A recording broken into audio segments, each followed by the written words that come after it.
Final Hour Overdrive continues, powered by FanDuel, bringing you everything from the opening line to the final score. Brian Hayes, Frankie Corrado, Jason Strudwick. We'll get to our best bets a little bit later this afternoon. The Jays back in action with the Giants in town. Giants, you know, they've got a winning record. You got the Yankees a lot down the stretch. You got the Tigers coming up. They're the top team in the American League. It's going to be go time for the Jays right out of the gate. But I like that. Like, don't ease into it. You're at home. If you're a pace car, if you're a really good team, it doesn't matter who you're playing. You're expected to pick up wins. They're going to have to do that. And especially the fact that, like, it's the Yankees and the Sox, and they're right on your tail. It's like there's no time to be complacent. It's not like you're going into this thing with, like, you know, a 5, 6, 7 game lead, and then, you know, you can get complacent and all of a sudden they make up ground. It's like they are right there, and you got to get going right out of the gate. And I think that applies to Vladdy maybe more than anyone on the roster, where sitting at 12 home runs, like he's got to be that big, powerful bat that people game plan around. And right now, it's not the case, but we don't really. It doesn't get exposed as much because the team is playing great around him. Yeah, he's absolutely, man. He's been very lucky. Like, if this team was on pace for 80 wins, 75 wins, and he had 12 home runs, it would be nasty. It would be loud. And now it's more, I think people are just pointing out the obvious, which is justified, that his numbers should be better. He has to be better. But he still can be better, and you have faith in that because you've seen it so often, and he's still so young. But ultimately, if you're a fan, really you care about team success. I mean, that's, I think, the lesson we've learned from the Core 4 era. Like, who cares about the Core 4 anymore? How about win something in the playoffs? Like, that's what Maple Leaf fans want. They don't want Matthews to just win Rockets and Marner to get Selke votes and all that. It's the Maple Leafs need team success, and the same thing applies with the Blue Jays. You know, well, they get impatient, right? Yeah. Fans get impatient. They're like, those individual accolades are great, but now we want to go on a run. We want to have fun. You see that in every market. Yeah, exactly, and that's exactly what fandom's all about. And ultimately, they both have to mesh together. You know, that's the thing. You need the individual success from your best players in order for them to really have ultimate team success.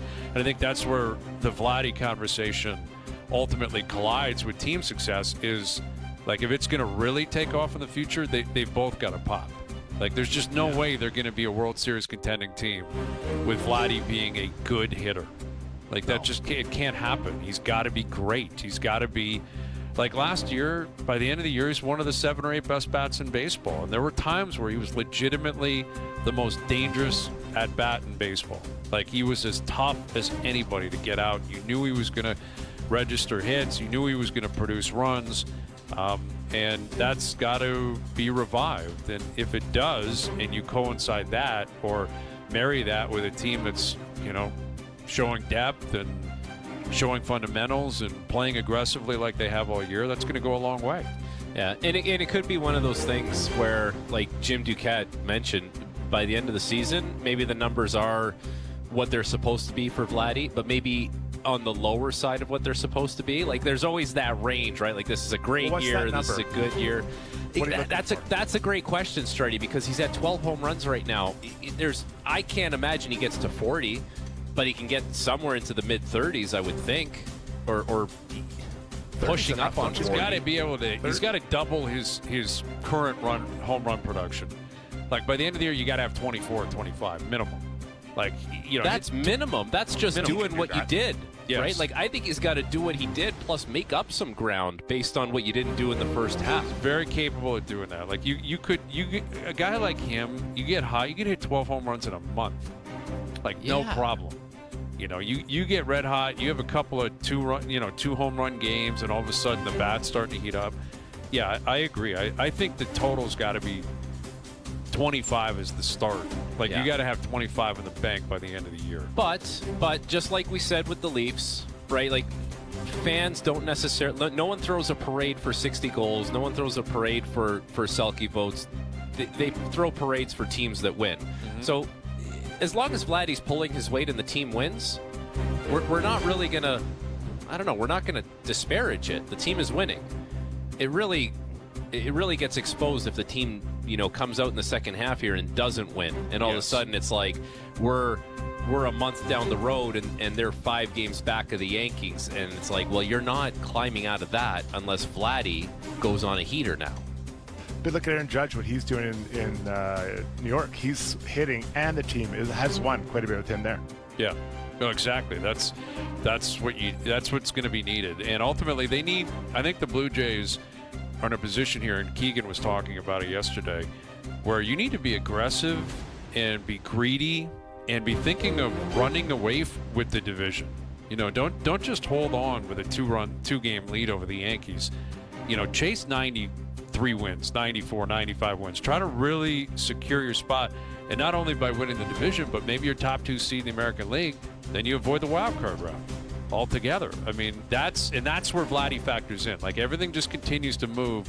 The way you add another 2 or 3 wins to the win column is Guerrero can single-handedly do it, and Bichette can do it. And if you get Varsho back and Santander back, all of this, you know, could be available to the Blue Jays. And if it all comes together, you're going to have a special, you know, stretch run here through August and into September. All right, Week 7 of the CFL beginning tonight, and Chad Kelly's still not ready to return. It sounded like he's real close. The Argos are in Montreal. They're a massive underdog. I think a double-digit dog. I think 10.5 on FanDuel, I believe.